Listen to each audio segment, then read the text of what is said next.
ಪ್ರಜ್ವಲ್ ರೇವಣ್ಣ ಅಶ್ಲೀಲ ವಿಡಿಯೋ ಪ್ರಕರಣಕ್ಕೆ ಸಂಬಂಧಪಟ್ಟಂತೆ ಈಗಾಗಲೇ ಕಳೆದ 2 ದಿನಗಳಿಂದ ಕೆಂಪೇಗೌಡ ಏರ್ಪೋರ್ಟ್ನಲ್ಲಿ SIT ಅಧಿಕಾರಿಗಳ ತಂಡ ಬೀಡು ಬಿಟ್ಟಿರುವಂಥದ್ದು. ಜೊತೆಗೆ ಏನು 2 ದಿನಗಳಿಂದನೂ ಕೂಡ ತೀವ್ರ ರೀತಿಯ ತಲಾಶನ್ನು SIT ಅಧಿಕಾರಿಗಳು ನಡೆಸ್ತಾ ಇರುವಂಥದ್ದು ನಾವು ನೋಡ್ಬೋದು. ಕೆಂಪೇಗೌಡ ಅಂತಾರಾಷ್ಟ್ರೀಯ ವಿಮಾನ ನಿಲ್ದಾಣದಲ್ಲಿ 2 ದಿನಗಳಿಂದ ಬರ್ತಾ ಇರ್ತಕ್ಕಂಥ ವಿದೇಶಗಳಿಂದ ಬರ್ತಕ್ಕಂಥ ಪ್ರತಿಯೊಂದು ವಿಮಾನಗಳ ಮೇಲೆ SIT ಅಧಿಕಾರಿಗಳು ಹದ್ದಿನ ಕಣ್ಣನ್ನು ಇಟ್ಟಿದ್ದಾರೆ. ಜೊತೆಗೆ ಯಾವೆಲ್ಲ ಆ ಒಂದು 2 ದಿನಗಳಿಂದ ವಿದೇಶಗಳಿಂದ ಬರ್ತಕ್ಕಂಥ ಅಂದರೆ ದುಬೈಯಿಂದ ಆಗಿರ್ಬೋದು, ಸಿಂಗಾಪುರಿಂದ ಆಗಿರ್ಬೋದು, ಫ್ರಾಂಕ್ಫರ್ಟಿಂದ ಆಗಿರ್ಬೋದು ಎಲ್ಲ ವಿಮಾನಗಳ ತೀವ್ರ ರೀತಿಯ ತಲಾಶನ್ನು ನಡೆಸ್ತಾ ಇರುವಂಥದ್ದು.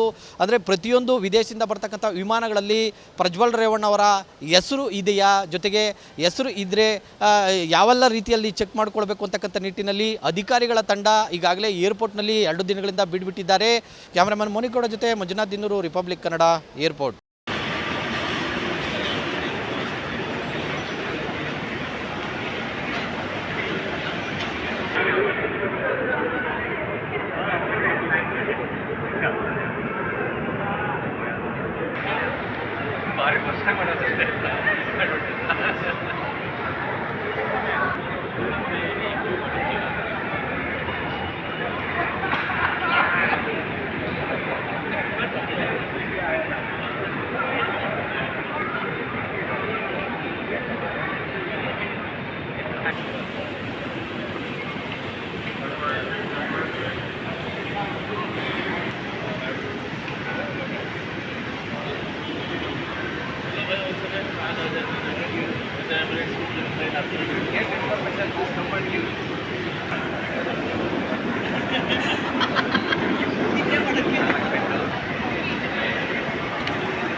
ಪ್ರಜ್ವಲ್ ರೇವಣ್ಣ ಅಶ್ಲೀಲ ವಿಡಿಯೋ ಪ್ರಕರಣಕ್ಕೆ ಸಂಬಂಧಪಟ್ಟಂತೆ ಈಗಾಗಲೇ ಕಳೆದ 2 ದಿನಗಳಿಂದ ಕೆಂಪೇಗೌಡ ಏರ್ಪೋರ್ಟ್ನಲ್ಲಿ SIT ಅಧಿಕಾರಿಗಳ ತಂಡ ಬೀಡು ಬಿಟ್ಟಿರುವಂಥದ್ದು. ಜೊತೆಗೆ ಏನು 2 ದಿನಗಳಿಂದನೂ ಕೂಡ ತೀವ್ರ ರೀತಿಯ ತಲಾಶನ್ನು SIT ಅಧಿಕಾರಿಗಳು ನಡೆಸ್ತಾ ಇರುವಂಥದ್ದು ನಾವು ನೋಡ್ಬೋದು. ಕೆಂಪೇಗೌಡ ಅಂತಾರಾಷ್ಟ್ರೀಯ ವಿಮಾನ ನಿಲ್ದಾಣದಲ್ಲಿ 2 ದಿನಗಳಿಂದ ಬರ್ತಾ ಇರ್ತಕ್ಕಂಥ ವಿದೇಶಗಳಿಂದ ಬರ್ತಕ್ಕಂಥ ಪ್ರತಿಯೊಂದು ವಿಮಾನಗಳ ಮೇಲೆ SIT ಅಧಿಕಾರಿಗಳು ಹದ್ದಿನ ಕಣ್ಣನ್ನು ಇಟ್ಟಿದ್ದಾರೆ. ಜೊತೆಗೆ ಯಾವೆಲ್ಲ ಆ ಒಂದು 2 ದಿನಗಳಿಂದ ವಿದೇಶಗಳಿಂದ ಬರ್ತಕ್ಕಂಥ ಅಂದರೆ ದುಬೈಯಿಂದ ಆಗಿರ್ಬೋದು, ಸಿಂಗಾಪುರಿಂದ ಆಗಿರ್ಬೋದು, ಫ್ರಾಂಕ್ಫರ್ಟಿಂದ ಆಗಿರ್ಬೋದು ಎಲ್ಲ ವಿಮಾನಗಳ ತೀವ್ರ ರೀತಿಯ ತಲಾಶನ್ನು ನಡೆಸ್ತಾ ಇರುವಂಥದ್ದು.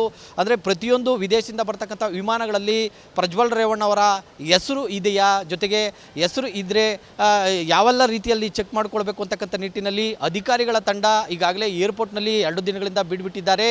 ಕ್ಯಾಮರಾಮನ್ ಮೋನಿಗೌಡ ಜೊತೆ ಮಂಜುನಾಥ್ ದಿನ್ನೂರು, ರಿಪಬ್ಲಿಕ್ ಕನ್ನಡ, ಏರ್ಪೋರ್ಟ್.